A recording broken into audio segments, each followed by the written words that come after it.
Hello student, मैं हूं प्रेरणा और आप जुड़े हैं हमारे बेसिक स्टडी पॉइंट्स के साथ। लास्ट क्लास में हमने पढ़ा था combination reaction and decomposition reaction के बारे में। आज हम स्टडी करेंगे डिस्प्लेसमेंट रिएक्शन के बारे में। डिस्प्लेसमेंट रिएक्शन विस्थापन अभिक्रियाएं। क्या होती है हमारे पास विस्थापन अभिक्रिया? कि those reaction in which more active element displace a less active element from its compound। क्या होता है कि इस रिएक्शन में हमारे पास जो भी ज़्यादा एक्टिव एलिमेंट होगा वो डिस्प्लेस कर देगा उस लेस एक्टिव एलिमेंट को। फॉर एग्जांपल हमने लिया zinc plus copper sulphate in aqueous solution की फॉर्म में है। ये हमें हमारे पास रिएक्शन होने के बाद हमें क्या मिलता है? जिंक सल्फेट प्लस कॉपर मिलता है हमें सॉलिड की फॉर्म में। क्या हुआ कि हम जानते हैं कि zinc is a metal more reactive as comparison to copper. तो ये क्या करेगा? हमने क्या पढ़ा? डिस्प्लेसमेंट रिएक्शन कि zinc are more reactive at comparison to copper. तो ये क्या करेगा? कॉपर को डिस्प्लेस कर देगा और क्या हो जाएगा हमारे पास यहाँ पे जिंक सल्फेट और हमें कॉपर अलग हो जाएगा हमारे पास कॉपर। यहाँ पे क्या था हमारे पास? ये कॉपर सल्फेट क्या था? ब्लू कलर का। और रिएक्शन होने के बाद जो हमारे पास दूसरा कंपाउंड बना प्रोडक्ट की साइड, वो क्या बना हमारे पास? Zinc sulphate. ये जो प्रिसिपिटेट मिलेगा वो हमें क्या मिलेगा? कलरलेस। ठीक है। इसमें क्या होता है कि डिस्प्लेसमेंट रिएक्शन के अंदर हमारे पास मेटल और नॉन मेटल दोनों पार्टिसिपेट करते हैं।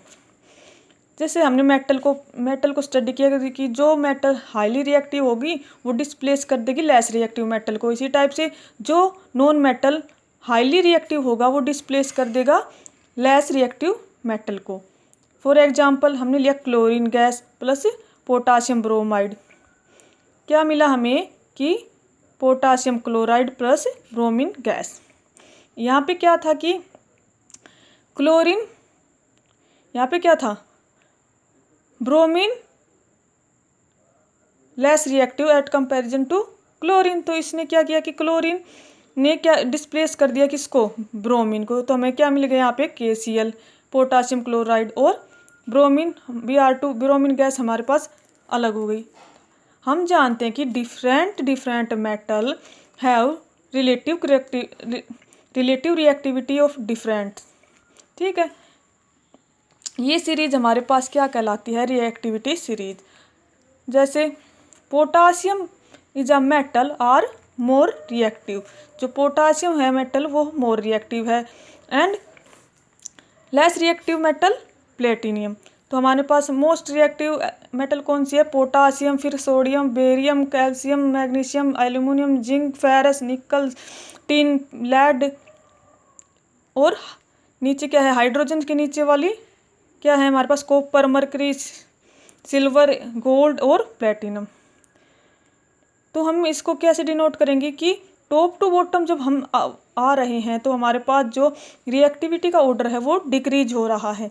इस सीरीज को हम बोलते हैं रिएक्टिविटी सीरीज।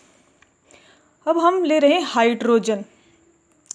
हाइड्रोजन के जो अपर लेवल में जो भी मेटल है हमारे पास वो क्या होती हैं? High reactive.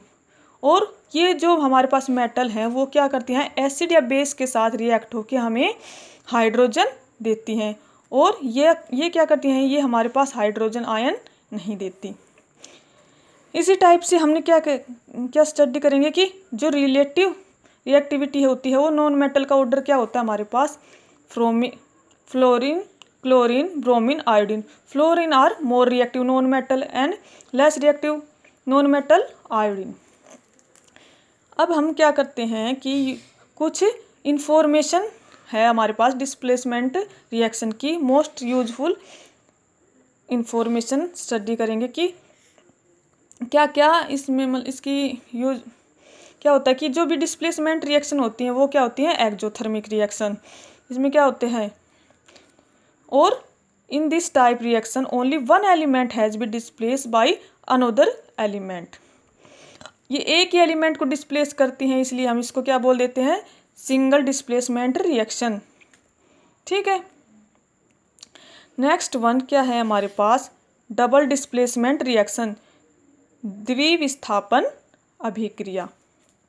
इसमें क्या होता है हमारे पास कि in which reaction two different atom, कोई भी दो अलग अलग एटम होंगे और ग्रुप्स या ग्रुप हो सकते हैं of atoms are exchange are called double displacement. इसमें क्या होगा कि जो भी हमारे पास जो डिफरेंट एटम है या ग्रुप हैं उनके जो आयंस होंगे वो क्या हो जाएंगे, एक्सचेंज हो जाएंगे। इसमें क्या लेंगे हम, दोनों जो लेंगे वो सॉल्यूशन की फॉर्म में लेंगे, जो भी हम कंपाउंड यूज कर रहे हैं। फॉर एग्जांपल हमने लिया barium chloride in aqueous form में प्लस सोडियम सल्फेट। क्या मिला हमें, प्रोडक्ट क्या मिलता है, बेरियम सल्फेट के वाइट प्रिसिपिटेट और क्या मिला, सोडियम क्लोराइड। इसमें जो भी हमें प्रोडक्ट मिलेगा वो क्या मिलेगा, एक पीपीटी की फॉर्म में मिलेगा। पीपीटी मीन्स प्रिसिपिटेट की फॉर्म में। प्रिसिपिटेट क्या होते हैं कि जो इनसोल्यूबल इन वाटर, क्या होंगे ये, इनसोल्यूबल इन वाटर, इनको हिंदी में बोलते हैं तलछट।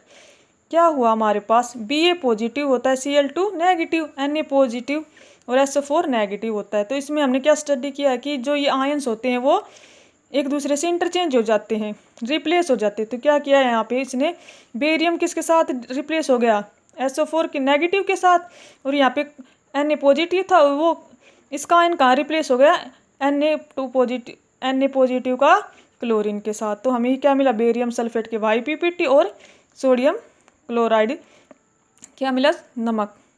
ठीक है, आया समझ। इसी टाइप से जो हमें यहाँ पे हमें वाइट पीपीटी प्रिसिपिटेट मिलते हैं वो क्या काम करते हैं, जब उसमें हम क्या मिलते हैं, कोई भी गैस प्रोवाइड करवाते हैं दोबारा से, तो क्या हो जाती है वो प्रिसिपिटेशन रिएक्शन। जब भी हमें कोई प्रिसिपिटेट में कोई भी गैस प्रोवाइड करवाएंगे तो वो जो भी रिएक्शन होगी उस रिएक्शन को बोलते हैं precipitation reaction. Thank you class, thank you everyone. मिलते हैं नेक्स्ट टॉपिक के साथ कुछ अच्छी शुरुआत के साथ। Please subscribe, like and comment my video. Thank you.